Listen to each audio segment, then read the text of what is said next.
Assalamualaikum warahmatullahi wabarakatuh.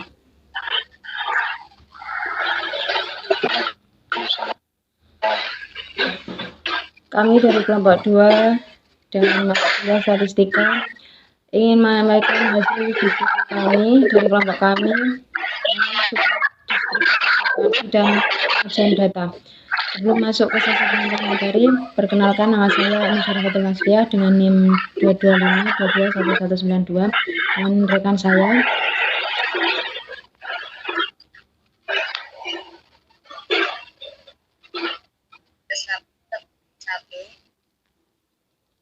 Saya Jovita Eka Marani dengan NIM 2252211 Saya Kurnia Eka Darmawan dengan NIM 22522. Perkenalan, untuk yang selanjutnya yaitu sesi penyampaian materi. Untuk materi yang pertama yaitu mengenai penyajian data. Yang pertama yaitu data statistika tidak hanya cukup dikumpulkan dan diolah, tetapi juga perlu disajikan dalam bentuk yang mudah dibaca dan dimengerti. Adapun cara penyajian data dapat dibagi menjadi 3. Yang pertama yaitu dalam bentuk tabel, yang kedua dalam bentuk grafik, dan yang ketiga dalam bentuk diagram. Untuk yang pertama yaitu penyajian data dalam bentuk tabel. Biasanya data itu disusun dalam bentuk tabel. Struktur tabel statistika adalah sebagai berikut. Yang pertama adalah nama atau titel, dan identifikasi tiap tabel yang baik harus memiliki nama atau titel dan nama kolom yang harus ditaruh di atas tabel. Jadi titel atau nama itu letaknya di atas tabel, seperti contoh itu. Kalau tabel 3.1, tabel tentang data mahasiswa akuntansi syariah kelas 2E kayak gitu. Kemudian yang kedua yaitu prefatory notes dan footnote. Catatan pendahuluan, prefatory note, dan catatan yang terdapat di bawah tabel atau footnote. Yaitu biasanya yang seperti sumber itu ya. Kemudian yang ketiga yaitu sumber data. Sumber data umumnya diletakkan di bawah tabel sesudah catatan, yaitu prefatory note atau footnote. Yang keempat yaitu presentasi. Bila angka-angka presentasi dipergunakan di dalam tabel, maka pos-pos keterangan dalam kompartimen tabel harus memberi perincian yang jelas. Yang kelima yaitu jumlah. Bila jumlah angka dalam sebuah tabel merupakan sesuatu yang penting dan patut ditonjolkan, maka jumlah tersebut harus diletakkan pada sisi atas dalam kompartimen tabel atau sisi kiri dalam nama kolom. Bisa disebut sebagai keterangan seperti itu ya. Kemudian yang keenam yaitu unit. Unit pengukuran angka-angka yang terdapat dalam kolom biasanya sudah jelas dan tidak meragukan.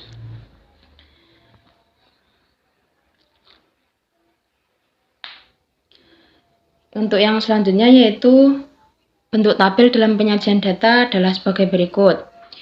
Secara mendatar, bentuk tabel akan ditentukan oleh beberapa faktor sebagai berikut. Yang pertama yaitu lebar kompartimen tabel. Yang kedua yaitu lebarnya tiap kolom. Yang ketiga yaitu cara mengatur spasi kata-kata. Yang keempat yaitu cara mengatur tepi.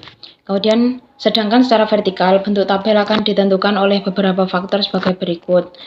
A. Ruang yang dibutuhkan bagi nama, catatan pendahuluan, catatan yang terdapat di bawah tabel, dan sumber data. Yang kedua yaitu jumlah baris yang terdapat dalam tubuh tabel. Yang ketiga yaitu cara mengatur spasi kata-kata. Yang keempat yaitu cara mengatur tepi tabel.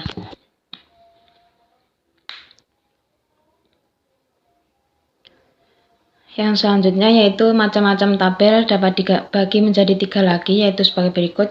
Yang pertama yaitu tabel klasifikasi, yang kedua yaitu tabel kontingensi, dan yang ketiga yaitu tabel distribusi frekuensi. Yang pertama yaitu tabel klasifikasi. Tabel klasifikasi merupakan tabel yang menunjukkan atau memuat pengelompokan data. Biasanya tabel klasifikasi lebih ringkas ya, seperti yang ada di contoh. Kemudian untuk yang kedua yaitu tabel kontingensi.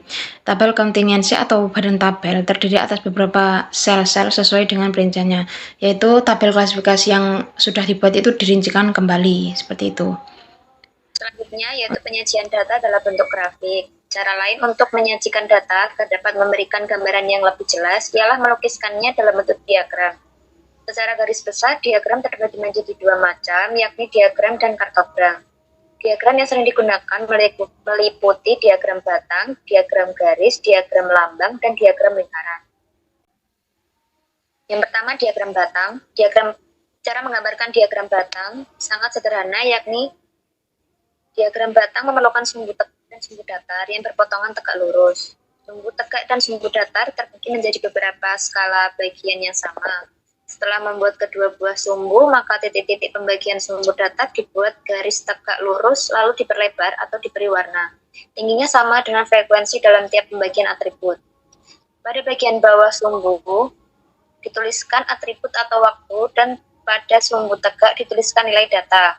Sewaktu membuat diagram, perlu dipikirkan diagram mana yang sesuai dengan sekumpulan data. Jika sekumpulan data itu mengenai hasil observasi kualitatif, maka diagram batanglah yang lebih baik.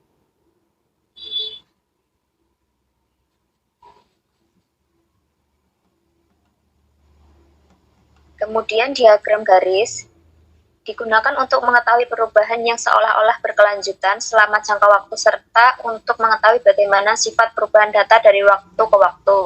Dengan cara yaitu pertama, buatlah dua sumbu, yaitu sumbu data dan sumbu tegak, kemudian sesuaikan data pada masing-masing sumbu.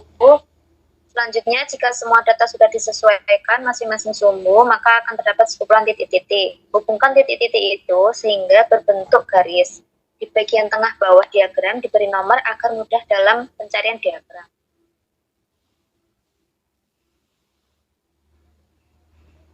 Kemudian diagram lingkaran. Diagram lingkaran biasanya digunakan untuk menyatakan perbandingan jika data itu terdiri atas beberapa kelompok.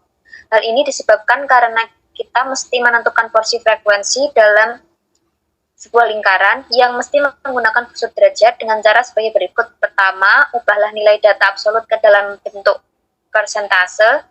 Yang kedua, ubahlah nilai data dalam bentuk persentase ke dalam satuan derajat. Yang ketiga, gambar lingkaran utuh, lalu tarik garis sembarang dari titik tengah lingkaran menuju garis lingkaran yang mana saja. Yang keempat, masukkan kategori-kategori lainnya ke dalam lingkaran yang sesuai dengan arah jarum jam. Yang kelima, setiap kategori di dalam lingkaran diberi warna yang berbeda. Yang terakhir, setiap kategori di dalam lingkaran hendaknya diberi identitas. Kemudian diagram lambang. Diagram lambang sangat cocok untuk menyajikan data kasar sesuatu hal dan sebagai alat visual bagi seorang awam.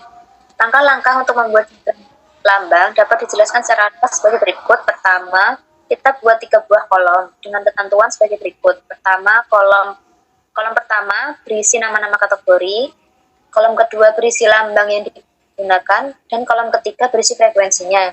Yang kedua, di bawah diagram diberi catatan berupa lambang atau gambaran yang mewakili sejumlah objek tertentu. Yang ketiga, tulis nama kategori pertama dan gambarkan lambangnya pada kolom lambang serta tuliskan banyak datanya pada kolom frekuensi. Yang keempat, banyaknya lambang yang digambarkan tidak sama dengan banyaknya yang ada, tetapi kalau dikalikan dengan bilangan yang mewakili lambang tersebut sama dengan frekuensinya. Kemudian B, distribusi frekuensi. Definisi distribusi frekuensi adalah pengelompokan data ke dalam urutan beberapa kategori yang menunjukkan banyak data dalam setiap kategori, dan setiap data tidak dapat dimasukkan ke dalam atau lebih kategori. Menurut pembagian kelasnya, yaitu frekuensi distribusi kualitatif dan distribusi frekuensi kuantitatif. Yang pertama, distribusi frekuensi data kualitatif.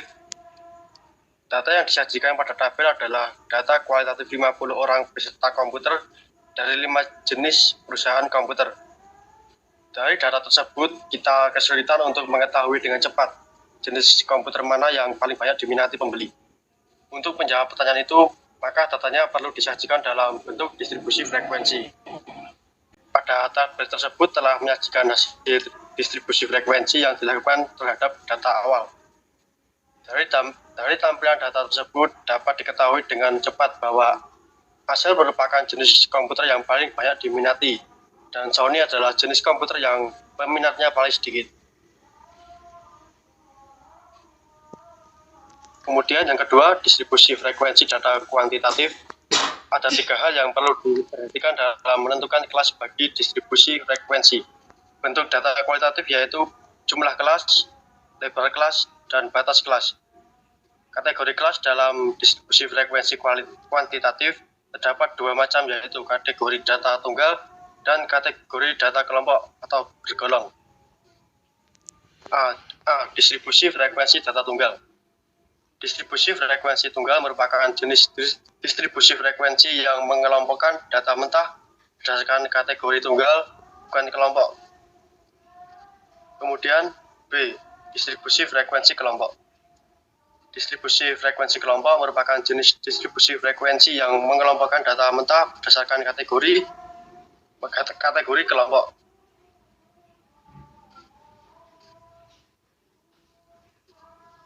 Kemudian yang ketiga, distribusi frekuensi relatif. Pada kalanya analisa data statistik berhubungan erat dengan soal-soal yang berkaitan erat dengan perbandingan secara presentasi. Dalam hal tersebut, frekuensi distribusi perlu dinyatakan dalam bentuk presentasi atau proporsi. Tabel di bawah ini menyajikan data dari tabel tentang hasil perolehan belajar metodologi penelitian yang telah ditambah dengan satu frekuensi relatif. Dan selanjutnya, distribusi frekuensi kumulatif. Terdapat banyak sekali kegunaan distribusi frekuensi kumulatif, yaitu seperti untuk menganalisa tentang upah buruh, perpajakan, penjualan, dan sebagainya. Dapat dilihat di tabel di bawah ini. Distribusi frekuensi kumulatif yaitu tabel kurang dari, kalau distribusi frekuensi kumulatif yaitu atau lebih. Pada hakikatnya, penggunaan tabel distribusi di atas dapat menghilangkan keraguan dalam memasukkan angka-angka ke dalam kelas-kelas tertentu. Selanjutnya, distribusi frekuensi kumulatif relatif. Untuk mengetahui dengan cepat banyaknya data yang memiliki nilai atas atau di bawah nilai tertentu, maka dapat terpenuhi dengan cara menyusun daftar atau tabel distribusi frekuensi kumulatif relatif. Contohnya, distribusi frekuensi kumulatif relatif dapat dilihat dalam tabel di bawah ini. Baik, mungkin cukup sekian penyampaian materi mengenai distribusi frekuensi dan penyajian data dari kelompok kami. Apabila ada kurang lebihnya, kami mohon maaf yang sebesar-besarnya. Billahi taufiq wal hidayah, waridha wal inayah. Wassalamualaikum warahmatullahi wabarakatuh.